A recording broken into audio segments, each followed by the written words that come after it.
আসসালামু আলাইকুম। আমার চ্যানেলে আপনাদের সকলকে স্বাগত। পিনাকি মানে কি? পিনাকি মানে হচ্ছে আমি পিনিকে থাকি। আর ভট্টাচার্য মানে হচ্ছে কি? ভট্টাচার্য মানে হচ্ছে বাঙালিকে ভরে দিল আশ্চর্য হওয়ার কিছু নেই। তাহলে পিনাকি ভট্টাচার্য মানে দাঁড়ালো আমি পিনিকে থাকি, বাংলাদেশকে ভরে দিল আশ্চর্য হওয়ার কিছু নেই। এইভাবেই করেই পিনাকি পেনিকে থেকে বাংলাদেশের মানুষকে ভরে দিচ্ছে। আখের যুগে বাঙালি আমরা না বুঝে নাচতেছি। পিনাকি কথায় কথায় সকলকে বলে জাউরার ঘরের জাউরা। মানে বাপও জাউরা ছিল, সেও জাউরা। তাহলে পিনাকি কি? পিনাকি হচ্ছে যে আরো বড় জাউরা। কেন জানেন? কারণ পিনাকি ২০০-র উপর মানুষকে হত্যা করে ফ্রান্সে পলায়ন করে আছে। আবার অন্যকে যখন মতের অমিল হয় জাউরার ঘরের জাউরা বলে। বাটপার, তার মুখের ভাষা ঠিক নেই, তার চলার কোনো কিছুই ঠিক নেই। এই জাউরা নিজে ফ্রান্সে বসে বসে মানুষকে জাউরা ডাকে, আর বাংলাদেশের মধ্যে মবের সৃষ্টি করে। আর সবসময় তো পেনিকেই থাকে, তার পেনিক ছাড়া তো কথা বলতে সে আসে না। আর আঙ্গুল লালারা এমন ভাবে কথা বলে যে বাংলাদেশের সকল মানুষ তার গোলাম, তার কথা মতো চলে, ওই যা বলবে তাই হবে। আর তার কিছু চেলাপেলা আছে, প্রমোট করার জন্য বসে আছে বিভিন্ন জায়গায়, তাকে এমন ভাবে উপস্থাপন করে সে এখন বাংলাদেশের সবচেয়ে ক্ষমতাধর ব্যক্তি।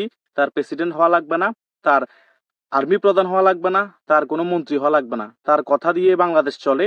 আবার গোলাম মাওলা রনি বলতেছে ঢাকার নাকি এক জায়গায় ডাকাতি হয়েছিল, পুলিশ আসতেছিল না, ফ্রান্স থেকে পিনাকি ফোন করে পুলিশকে পাঠিয়েছে। দেখেন ওকে কিভাবে প্রমোট করা হচ্ছে, এগুলো তো কেউ জানে না, কিন্তু ওরা বলে বলে প্রমোট করতেছে।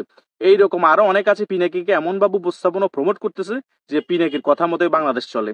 পিনাকি বাংলাদেশে আরেকটা বিপ্লব ঘটাবে, রেভলিউশন ঘটাইয়ে পিনাকি আবার বাংলাদেশের প্রধানমন্ত্রী হবে। আরে ভাই, পিনাকি হচ্ছে ২ নাম্বার ওষুধের ব্যবসায়ী। ২ নাম্বার ওষুধের ব্যবসায়ীরা আপনারা আবার প্রধানমন্ত্রী বানাবেন। সে আবার বাংলাদেশে বিপ্লব ঘটাবে।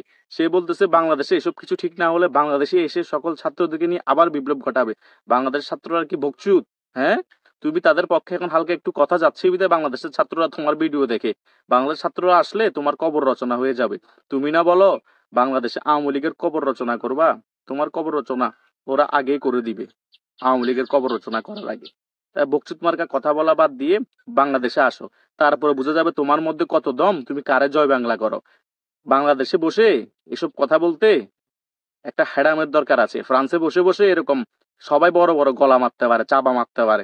ইংল্যান্ডে বসে বসে, বিদেশে থেকে থেকে, কারণ কারণ তোমার ভয় নেই, তোমার কোনো চাপ আসবে না, প্রশাসনিক কোনো সমস্যা হবে না। সে কারণে বড় বড় চাপা মারো, ওরা যাওরা বলো, ওরা গালি দাও। তুমি নিজে আসল যাওরা।